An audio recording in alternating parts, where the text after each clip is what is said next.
본 영상의 내용은 시청자 제보 및 실화를 바탕으로 재구성된 이야기입니다. 영상에 등장하는 인물, 지명, 단체명은 익명성을 위해 가명으로 처리되었으며 실제와 무관함을 밝힙니다. 본 내용은 개인의 주관적인 경험담을 포함하고 있으므로 시청 시 참고 부탁드립니다. 안녕하세요. 별별썰TV 구독자 여러분. 오늘도 가슴 먹먹한 하지만 끝내 희망을 놓지 않게 만드는 우리 이웃들의 이야기를 들고 왔습니다. 여러분은 돈이 무엇이라고 생각하시나요? 누군가에게는 자식보다 귀한 것일 수도 있고 누군가에게는 남을 돕는 도구일 뿐일 수도 있죠.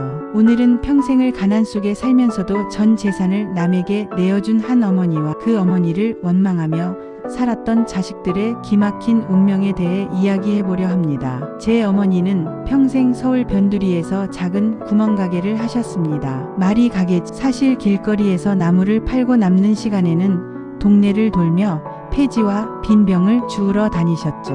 아버지는 제가 초등학교에 들어가기도 전에 공사 현장 사고로 돌아가셨고 어머니는 홀몸으로 저와 제 여동생 두 남매를 키워내셨습니다. 어머니의 손은 늘 거칠었습니다. 겨울이면 손가락 마디마디가 갈라져 피가 맺혔고 그 위에는 항상 검정 테이프가 칭칭 감겨 있었죠. 저는 그 손이 창피했습니다. 사춘기 시절 학교 근처에서 폐지 수레를 끄는 어머니를 보면 저는 먼 길을 돌아갔습니다. 친구들이 야, 저 할머니 너희 엄마 아니야?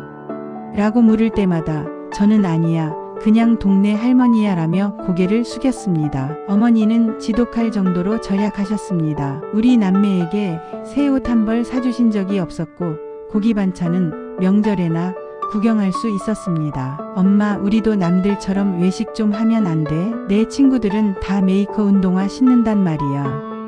제가 소리를 지를 때마다 어머니는 그저 굽은 등을 더 숙이며 말씀하셨습니다. 조금만 참자, 민수야. 돈은 모으는 게 중요한 법이야. 저는 그렇게 모은 돈이 당연히 우리 남매의 대학 등록금이나 결혼 자금이 될 줄 알았습니다. 하지만 제가 군대를 전역하고 복학을 준비하던 20년 전 그날 제 인생은 송두리째 흔들렸습니다. TV 뉴스 자막에 익숙한 이름이 나왔습니다. 폐지 주워 모은 70대 할머니, 모 대학교에 10억 원 장학금 기타. 설마 했습니다. 그런데 뉴스 화면에 비친 그 초라한 차림의 주인공은 분명 제 어머니였습니다. 낡은 한복을 차려입고 총장과 악수를 하며 환하게 웃는 어머니의 모습. 그 옆에서 저는 피가 거꾸로 솟는 기분을 느꼈습니다. 엄마, 이게 대체 뭐야? 10억? 우리 집 전세금도 없어서 쩔쩔매는데 그 돈이 다 어디서 났어? 그리고 왜 그걸 남한테 줘? 우리한테는 한 푼도 안 써놓고. 제 고함의 어머니는 담담하게 말씀하셨습니다. 그 돈은 내 돈이 아니다. 세상에서 잠시 빌려 쓴 돈이지.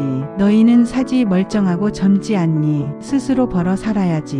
공부하고 싶어도 돈 없어 못하는 애들이 얼마나 많은데. 그날 이후 저는 어머니와 절연했습니다. 여동생 역시 엄마는 우리 엄마가 아니라 그냥 성년노릇 하고 싶은 노인네일 뿐이야 라며 짐을 싸서 나갔습니다. 어머니는 홀로 그 낡은 단칸방에서 폐지를 계속 주우셨습니다. 세월은 무심하게 흘러 20년이 지났습니다. 저는 대출을 끼고 무리하게 사업을 확장하다가 팬데믹 사태를 맞으며 완전히 파산했습니다. 집은 경매로 넘어가고 아내는 아이들을 데리고 친정으로 떠났습니다. 여동생 역시 남편의 도박 빚에 시달리다 이혼하고 식당 주방 일을 하며 하루하루를 버티고 있었죠. 참 이상하더군요. 그렇게 잘 나갈 때는 생각나지도 않던 어머니가 인생의 밑바닥에 주저앉으니 비로소 떠올랐습니다. 하지만 이미 어머니는 5년 전 지독한 폐렴을 앓다가 요양병원에서 쓸쓸히 세상을 떠나신 뒤였습니다. 임종도 지키지 못한 불효자들은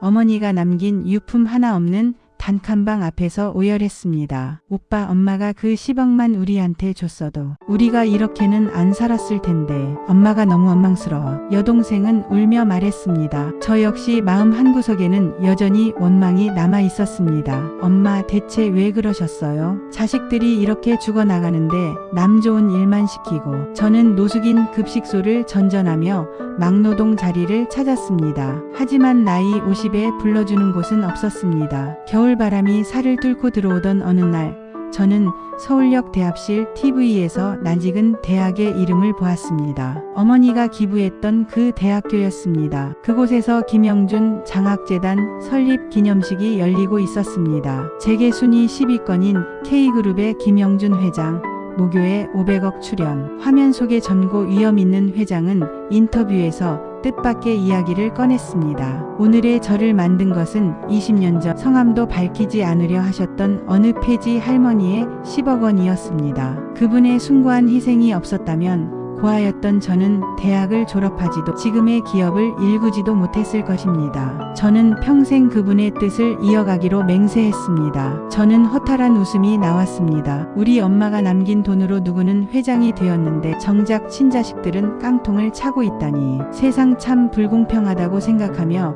차가운 시멘트 바닥에 몸을 뉘었습니다. 그런데 며칠 뒤 제가 머물던 고시원 간신히 구한 한 평 남짓한 방으로 검은 정장을 입은 사내들이 찾아왔습니다. 이민수 씨 되십니까? K그룹 김영준 회장님께서 찾으십니다. 저는 영문도 모른 채 고급 승용차에 실려 강남의 거대한 사옥으로 향했습니다. 회장실 문이 열리고 TV에서 보았던 그 남자가 달려나와 제 손을 덥석 잡았습니다. 그의 눈에는 눈물이 고여 있었습니다. 형님, 드디어 찾았습니다. 아니, 어머니의 아드님을 이제야 뵙습니다. 그는 저를 소파에 앉히고 이야기를 시작했습니다. 20년 전 그는 돈이 없어 학업을 포기하려던 고학생이었다고 합니다. 그때 어머니가 기탁한 장학금의 1호 수혜자가 바로 그였습니다. 어머니는 기탁 조건으로 단 한 가지를 내걸었다고 합니다. 이 돈으로 공부한 학생들이 나중에 자리를 잡거든 혹시라도 내 자식들이 길거리에 나앉아 있으면 그때 딱 한 번만 손을 잡아달라. 어머니는 알고 계셨던 겁니다. 본인이 돈을 직접 주면 철없는 자식들이 금방 탕진할 것을.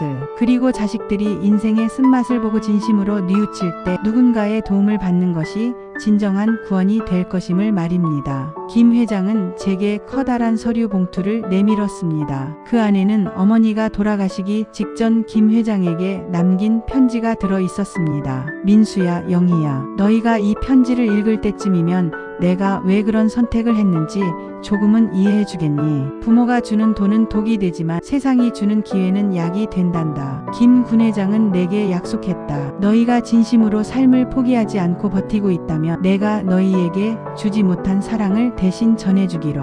이제 원망은 거두고 다시 한번 성실하게 살아보렴. 김 회장은 저와 제 여동생에게 일자리를 마련해 주었습니다. 단순한 돈 뭉치가 아니었습니다. 제가 다시 일어설 수 있도록 물류창고의 관리직부터 시작하게 했고, 여동생에게는 작은 반찬 가게를 열 수 있도록 창업 자금을 빌려주었습니다. 공짜가 아닌 나중에 갚는 조건으로요. 저는 이제 압니다. 어머니가 굽은 등으로 주었던 폐지는 단순히 종이가 아니었다는 것을요. 그것은 자식들의 오만을 깎아내고 타인에 대한 감사를 배우게 하려는 거대한 설계였습니다. 어머니의 10억은 증발한 것이 아니라 김 회장이라는 거대한 나무가 되어 우리 남매에게 커다란 그늘을 만들어주기 위해 20년을 기다렸던 것입니다. 저는 매주 주말이면 어머니가 잠드신 묘소를 찾습니다. 이제는 거칠어진 제 손으로 어머니의 비석을 닦으며 속삭입니다. 엄마, 죄송해요. 그리고 고맙습니다. 엄마가 주신 건 10억이 아니라